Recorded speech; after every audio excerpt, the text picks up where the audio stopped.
I witness న్యూస్కి స్వాగతం. ముందుగా ముఖ్యాంశాలు. అనకాపల్లి జిల్లా పాయకరావుపేట నియోజకవర్గంలో హోంమంత్రి వంగలపూడి అనిత పర్యటన. రైతులకు రాయితీపై విత్తనాలు పంపిణీ.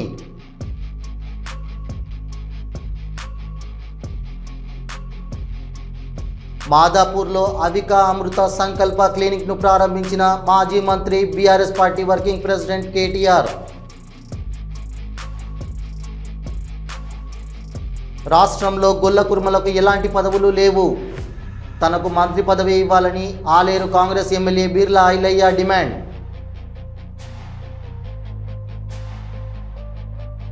సీసీ రోడ్డు నిర్మాణ పనులకు ఎమ్మెల్యే భూమా అఖిలప్రియ శంకుస్థాపన. ఎన్నికల మేనిఫెస్టోలో ఇచ్చిన సూపర్ 6 హామీలను తమ ప్రభుత్వం నెరవేరుస్తుందన్న ఎమ్మెల్యే. ఎయిర్ ఇండియా విమాన ప్రమాద ఘటనపై ప్రధాని దిగ్భ్రాంతి. ఘటనా స్థలానికి వెళ్లిన నరేంద్ర మోదీ.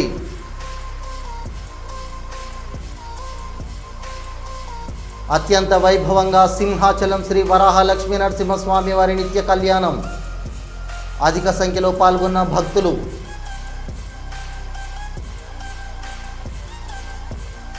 జిల్లా వ్యాప్తంగా సీసీ కెమెరాలు ఏర్పాటు.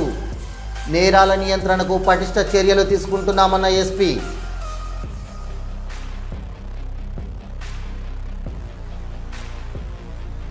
తిరుమల శ్రీవారిని దర్శించుకున్న పలువురు ప్రముఖులు. ఆలయ మర్యాదలతో స్వాగతం పలికిన వేద పండితులు, తీర్థ ప్రసాదాలను అందజేసిన అధికారులు.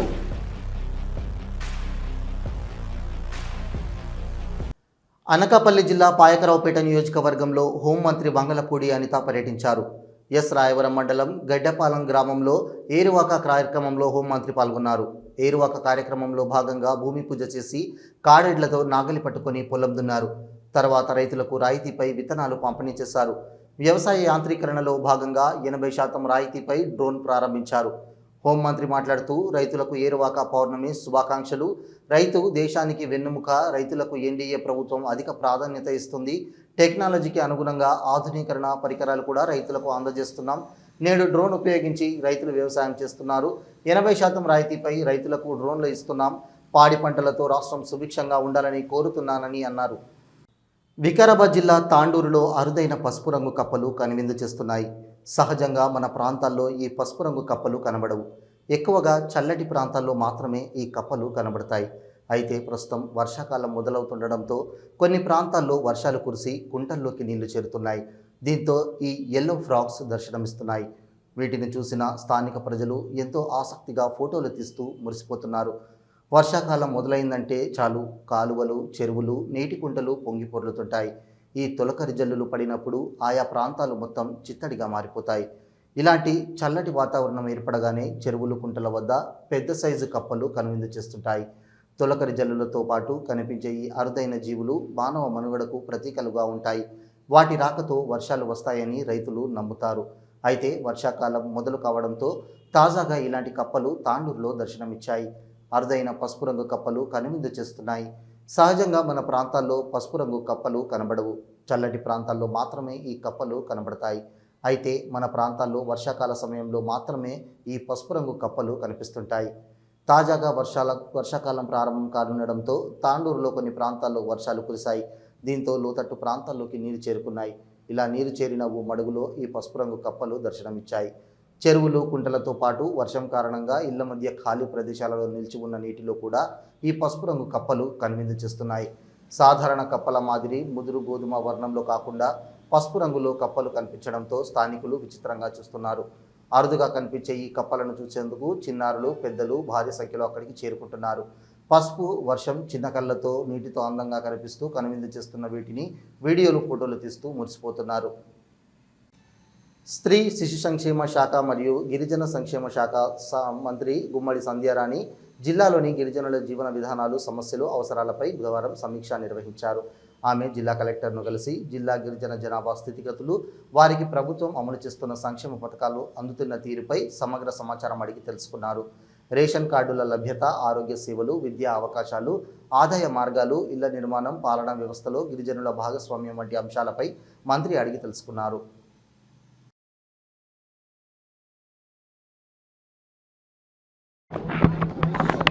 నరసారావుపేటలో మా ఎమ్మెల్యే గారు అరవింద్ బాబు గారి ఆధ్వర్యంలో ఈరోజు 8,20,00,000 రూపాయలతో రెసిడెన్షియల్ బాయ్స్ది పాఠశాల మనం ఈరోజు ప్రారంభించుకోవడం జరిగింది. ఈరోజు 8,20,00,000తో ప్రారంభించుకోవడం, చాలా స్పేషియస్గా ఉండటం, వెంటనే దీనికి కాంపౌండ్ వాళ్ళు కూడా ఎంపీ గారు శాంక్షన్ చేసి ఇవ్వటం చాలా సంతోషంగా ఉంది. ఈ ఏరియాలో గిరిజనులు కూడా 1,50,000 మంది ఉన్నారని నాకు మన కలెక్టర్ గారు కూడా ఇవ్వడం జరిగింది. ముఖ్యంగా గిరిజనుల్లో ఉన్నటువంటి పీవీటీజీలు ఎవరైతే ఉన్నారో వాళ్ళకి రేషన్ కార్డులు కానీ ఆధార్ కార్డులు కానీ చేసుకోవడం తెలియక చాలామంది సంచార జాతుల్లో ఎవరున్నారో వాళ్ళు ఉండిపోతున్నారు. కాబట్టి కలెక్టర్ గారికి చెప్పాను, ఖచ్చితంగా అక్కడ ఎక్కడైతే సచివాలయాలు ఉన్నాయి సచివాలయాలు వాళ్ళ దగ్గరికి వెళ్ళి రేషన్ కార్డులు చేస్తే వాళ్ళకి సంక్షేమ అభివృద్ధి కార్యక్రమాలు అందుతాయి. కాబట్టి అవన్నీ కూడా చేయాలని సూచించడం జరిగింది. మాదాపూర్లో అవిక అమృత సంకల్ప క్లినిక్ను మాజీ మంత్రి BRS party working president KTR ప్రారంభించారు. ఈ సందర్భంగా ఆయన మాట్లాడుతూ సమాజంలో మానసిక ఆరోగ్యం పట్ల ప్రజల్లో అవగాహన కల్పించాల్సిన ఆవశ్యకత ఉందన్నారు. మనిషికి శారీరక చికిత్స ఎంత అవసరం, మానసిక చికిత్స అంతే అవసరమన్నారు. సమాజంలో రోజురోజుకు విపరీత ధోరణి ఎదురవుతుందని, చిన్న పిల్లోడి నుంచి తల్లి ఫోన్ లాక్కొట్టి ఆత్మహత్య చేసుకోవడం, మార్కులు తక్కువ వస్తే ఆత్మహత్య చేసుకోవడం వంటివి జరుగుతున్నాయని, వాటిని నిర్మించడానికి మానసిక చికిత్స అవసరమని అన్నారు. వెల్నెస్ అనే ఒక మంచి ఆలోచనతో వాళ్ళ డాక్టర్ సురేంద్ర గారు, అదేవిధంగా శిరీష గారు, ఇంకా విజయలక్ష్మి గారు, ఇంకా వారి టీం మొత్తం ఏదైతే ఇక్కడ హైదరాబాద్లోని మాదాపూర్లో ఈ వెల్నెస్ క్లినిక్ ఏర్పాటు చేశారో వారికి ముందుగా నా అభినందనలు. ఎందుకంటే సమాజంలో వస్తున్న మార్పులకు అనుగుణంగా మనం ఎప్పటికప్పుడు శారీరకంగా మాత్రమే కాదు మానసికంగా కూడా బాగుండాలి. మానసికంగా బాగుంటేనే, మానసికంగా పూర్తి స్థాయిలో ఆరోగ్యంగా ఉంటేనే ఒక మనిషి తన యొక్క పూర్తి స్థాయి శక్తిని వినియోగించుకోగలుగుతారు అనే ఒక ఆలోచన ఇవాళ ప్రపంచవ్యాప్తంగా ఉంది. కానీ భారతదేశంలో మనకున్న అలవాటు ఏమంటే జ్వరం వస్తే కానీ లేదా శారీరకంగా అవస్థ కలిగితే కానీ మనం డాక్టర్ల దగ్గరికి పోము. ఇక శారీరక అవస్థ బాగా ఇబ్బంది పెడితే చివరికి జబ్బు బాగా ముదిరిన తర్వాత మనకి డాక్టర్ల దగ్గర పోవడం అలవాటు. ఒంగోలు కనిగిరిలోని కమ్యూనిటీ హెల్త్ సెంటర్లో నూతనంగా ఏర్పాటు చేసిన కంగారు మదర్ కేర్ సెంటర్ను జిల్లా కలెక్టర్ శ్రీమతి ఏ తమీం అన్సారియా, స్థానిక శాసనసభ్యులు డాక్టర్ ముక్కు ఉగ్ర నరసింహారెడ్డితో కలిసి ప్రారంభించారు. రాష్ట్ర సాంఘిక సంక్షేమ శాఖ మంత్రి డోలా శ్రీ బాల వీరాంజనేయ స్వామి కూడా పాల్గొన్నారు. ఈ కార్యక్రమంలో జిల్లా వైద్య ఆరోగ్య శాఖాధికారి doctor Venkateswararao, DCH Ezra doctor Srinivasa Naik, ఆసుపత్రి సూపరింటెండెంట్ డాక్టర్ వెంకట సుబ్బయ్య, ఆసుపత్రి వైద్యులు, ప్రజాప్రతినిధులు తదితరులు పాల్గొన్నారు.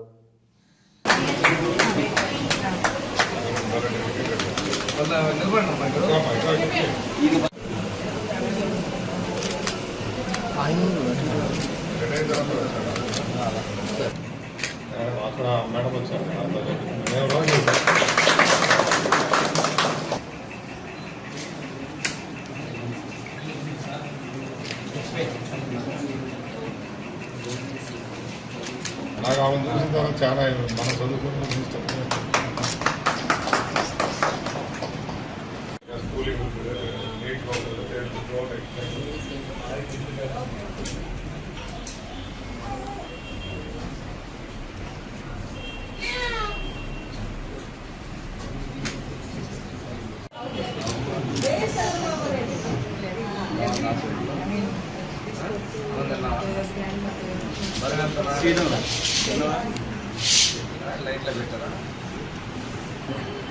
అక్కడ ఒక అమ్మాయి కాలిపోయింది. ఎవరమ్మాయి చూసారా, కలిసారా? రాష్ట్రంలో గొల్ల కుర్మలకు ఎలాంటి పదవులు లేవని, గొల్ల కుర్మల కులం నుండి గెలిచిన ఏకైక ఎమ్మెల్యే తానే కాబట్టి తనకు మంత్రి పదవి ఇవ్వాలని ఆలేరు కాంగ్రెస్ ఎమ్మెల్యే బీర్లా ఐలయ్య డిమాండ్ చేశారు. తెలంగాణ రాష్ట్రంలో గొల్ల కుర్మల సంఖ్య మొదటగా ఉన్న సందర్భంగా గొల్లలు 22 లక్షల మంది, కురుమలు 6 లక్షల మంది కలిపితే 28 లక్షల మంది గొల్ల కురుమలున్నారు. మరి గొల్ల కురుమల తరఫున తెలంగాణ రాష్ట్రంలో నేను ఒక్కనే గెలిచిన కాబట్టి మా గొల్ల కురుమ సోదరులు రోజు కూడా నాకు ఫోన్ చేసి మన ప్రభుత్వం మీద నమ్మకం ఉంది, మన గౌరవ ముఖ్యమంత్రి బీసీలకు పెద్దపీట వేస్తుండు, కానీ గొల్ల కురుమలకు మంత్రివర్గంలో కానీ, అడ్వైజర్లో కానీ, ఎమ్మెల్సీలో కానీ, నామినేటెడ్ పోస్టులో కానీ, కమిషనర్ పోస్టులో కానీ, వర్కింగ్ ప్రెసిడెంట్లో కానీ, వైస్ ప్రెసిడెంట్లో కొంత మనకు వెసులుబాటు కల్పించాలి. ఘోర ఎయిర్ ఇండియా విమాన ప్రమాద ఘటనపై కేంద్ర ప్రభుత్వం తక్షణమే స్పందించింది. పౌర విమానయాన శాఖ మంత్రి రామ్మోహన్ నాయుడు విజయవాడ నుండి అహ్మదాబాద్ చేరుకున్నారు. అక్కడికి చేరిన వెంటనే ఆయన ప్రత్యక్షంగా ప్రమాద స్థలాన్ని పరిశీలించారు. ఘటన స్థితిగతులపై అధికారుల నుంచి పూర్తి వివరాలు అడిగి తెలుసుకున్నారు. ప్రమాద స్థలానికి వెళ్లిన రామ్మోహన్ నాయుడు మాట్లాడుతూ ఈ దుర్ఘటన దేశాన్ని తీవ్ర దిగ్భ్రాంతుల్లోకి నెట్టిందన్నారు. క్షతగాత్రులకు మెరుగైన వైద్యం అందించేందుకు ప్రభుత్వం అన్ని చర్యలు తీసుకుంటుందని స్పష్టం చేశారు. మృతుల కుటుంబాలకు అన్ని విధాలుగా మద్దతుగా ఉండేందుకు కేంద్ర ప్రభుత్వం కట్టుబడి ఉందన్నారు.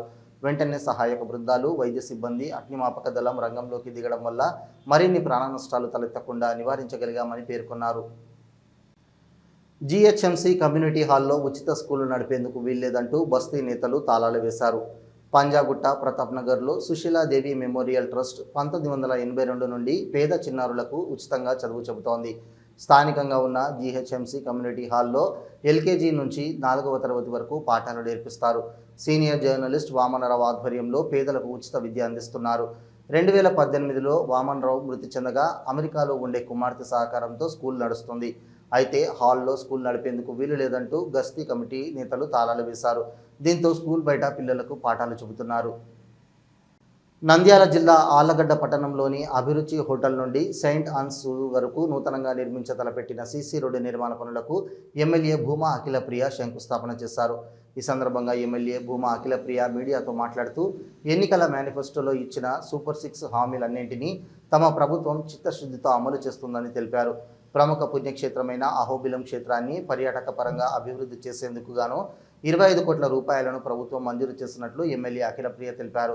వైసీపీ నాయకులకు తమ ప్రభుత్వం చేస్తున్న అభివృద్ధి కళ్లకు కనిపించడం లేదా అంటూ ప్రశ్నించారు. సూపర్ 6 హామీలన్నింటినీ నెరవేర్చేందుకు కూటమి ప్రభుత్వం చిత్తశుద్ధితో కృషి చేస్తుందని ఎమ్మెల్యే భూమా అఖిలప్రియ వివరించారు. సెయింట్ ఆన్స్ స్కూల్ వద్ద విద్యార్థులు రోడ్డు సౌకర్యం లేక ఇబ్బందులు పడుతున్న విషయాన్ని తాము గుర్తించి గతంలోనే రోడ్డు మంజూరు చేస్తామని హామీలు ఇవ్వడం జరిగిందని తెలిపారు. ఈరోజు ఆళ్లగడ్డ పట్టణంలో టౌన్లో నేను సెయింట్ ఆన్స్ స్కూల్కి గతంలో ప్రోగ్రామ్కి వచ్చినప్పుడు స్కూల్లో ఉన్న స్టూడెంట్స్ కావచ్చు, మేనేజ్మెంట్కి కావచ్చు, లేకపోతే ఇక్కడికి వచ్చిన ప్రజలకు కావచ్చు, అందరికి కూడా నేను మాట ఇవ్వడం జరిగింది. ఏదైతే ఇక్కడ రోడ్డు పిల్లలు రావడానికి చాలా ఇబ్బందికరంగా ఉందని చెప్పి గతంలో చెప్పినారో ఆ రోడ్డు శాంక్షన్ ఇప్పుడు టెండర్లు పూర్తి చేసి ఆ రోడ్డు కూడా శాంక్షన్ అవ్వడం జరిగింది. 25 లక్షల రూపాయలతోటి 15 ఫైనాన్స్ కింద వచ్చిన ఈ డబ్బులతోటి సెయింట్ ఆన్స్ ఇక్కడి నుంచి దాదాపుగా ఒక మన అభిరుచి హోటల్కి దగ్గరలో వరకు రోడ్డు వస్తుంది. ఇంకా 200 మీటర్లు కొదవ పడుతుంది. అది కూడా రేపు మంత్రి గారిని కలిసి ఆ 200 మీటర్లు కొదవ కూడా దానికి సంబంధించిన 25 లక్షలు ఎంత అవుతుందో అంత దాన్ని కూడా పూర్తి చేపిస్తామని చెప్పి కూడా నేను ఇందాక సిస్టర్కి కూడా మాట ఇవ్వడం జరుగుతుంది. అహ్మదాబాద్లో జరిగిన ఘోర ఎయిర్ ఇండియా విమాన ప్రమాద ఘటనపై దిగ్భ్రాంతి వ్యక్తం చేశారు ప్రధాని నరేంద్ర మోదీ. ప్రమాద స్థలానికి వెళ్లిన ప్రధాని ప్రమాదానికి సంబంధించిన వివరాలను అడిగి తెలుసుకున్నారు.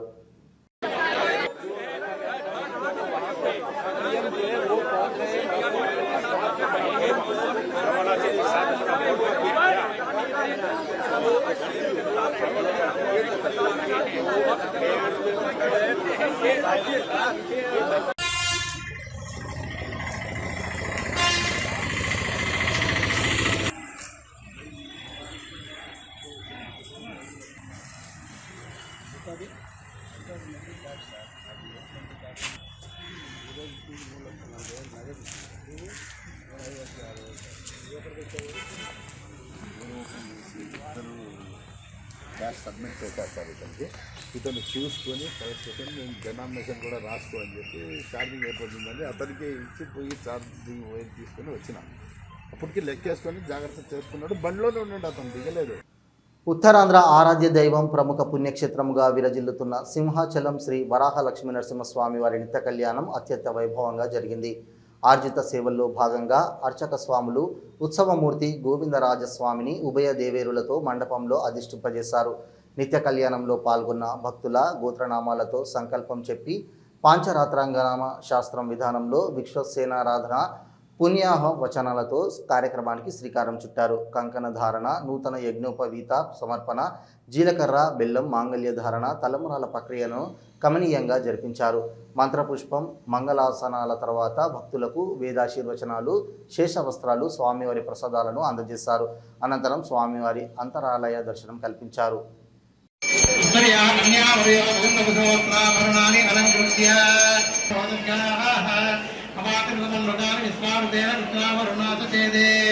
ఈనాటి కళ్యాణ మహోత్సవ కాలంలో ఈనాటి కళ్యాణకర్తలు సమర్పించుకున్న మధుపర్కాలు.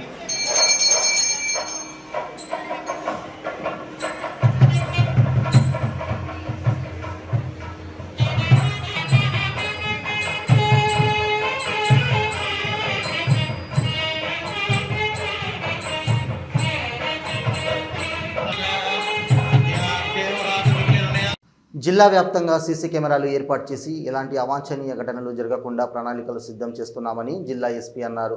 జిల్లా వ్యాప్తంగా ఇప్పటి వరకు 13,187 సీసీ కెమెరాలను అమర్చడం జరిగింది. సాంకేతిక కారణాల వల్ల 73 కెమెరాలు పనిచేయడం లేదు. 13,114 సీసీ కెమెరాలు పనిచేస్తున్నాయి. ఇంకా కొన్ని కీలకమైన ప్రదేశాలలో సీసీ కెమెరాలు అమర్చేందుకు ప్రణాళికలు సిద్ధం చేస్తున్నామని అన్నారు. ఒక్క జీవ కోసము ప్రాంతంలో 125 సీసీ కెమెరాలు పెట్టేందుకు కూడా ఏర్పాటు చేస్తున్నామని ఎస్పీ తెలిపారు. మొత్తం 125 కెమెరాస్తో లోపలికి ఎగ్జిట్లు, ఎంట్రీస్, ఇంపార్టెంట్ జంక్షన్స్ అన్నీ కవర్ అయిపోయినాయి మనకు. అట్లాగే కాకుండా మీకు తెలిసింది లాస్ట్ టైం కూడా చెప్పాను, సోలార్ కెమెరాస్తో కూడా మనకి ఎక్కడెక్కడ బ్లాక్ స్పాట్స్ ఉన్నాయి అన్ని ఏరియాస్ కూడా కవర్ చేసాం. సో ఇట్లా కంటిన్యూస్గా మనం ఎవరెవరైతే అట్లా సిఎస్ఆర్ కింద కంట్రిబ్యూట్ చేయడానికి వస్తున్నారో వాళ్ళతోటి కొలాబరేట్ చేస్తాం. నిజానికి 5 monthsలో మనం వాళ్ళతో చేసి వాళ్ళు మనకు 125 కెమెరాస్ పెట్టడం అనేది చాలా గొప్ప విషయం. నిజానికి విజయవాడలోని స్నేహితుని కోరిక మేరకు సాయిబాబా గుడిని సందర్శించారు నటుడు సుమన్.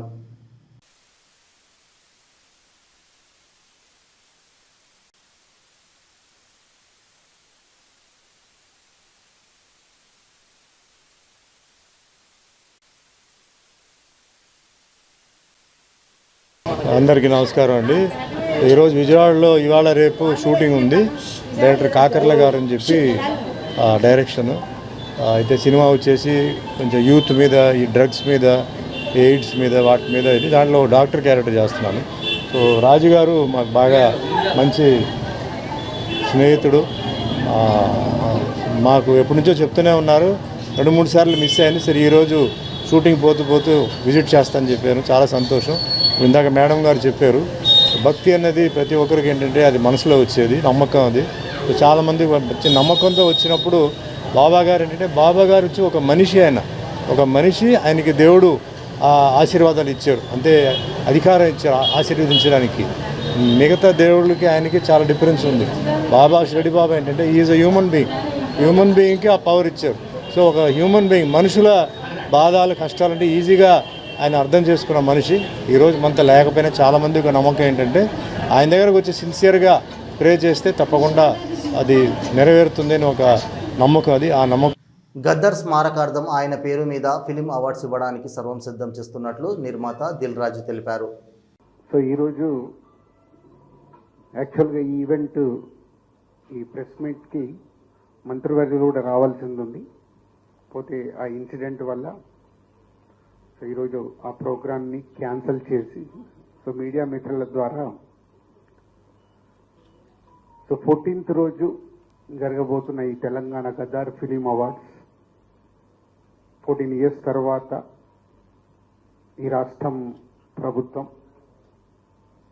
ఈ కార్యక్రమాన్ని పెట్టడం, దాన్ని విజయవంతం చేయాల్సిన రెస్పాన్సిబిలిటీ ఎఫ్డీసీతో పాటు film industry and media. Tirumala శ్రీవారిని పలువురు ప్రముఖులు దర్శించుకున్నారు. వారికి టీటీడీ అధికారులు స్వాగతం పలికి దర్శన ఏర్పాట్లు చేశారు. వీఐపీ ప్రారంభ దర్శనంలో MP Raghunath Reddy, producer Suresh Babu, Rajasthan home minister Jawahar Singh వేదం, ఇండస్ట్రియల్ మినిస్టర్ కేకే విష్ణు దర్శించుకున్నారు. దర్శనానంతరం ఆయనకి ఆలయంలోని రంగనాయకుల మండపంలో వేద ఆశీర్వచనం అందించగా అధికారులు తీర్థ ప్రసాదాలు అందజేశారు. ఇవి ఈనాటి వార్తలు. చూస్తూనే ఉండండి ఐ విట్నెస్ న్యూస్.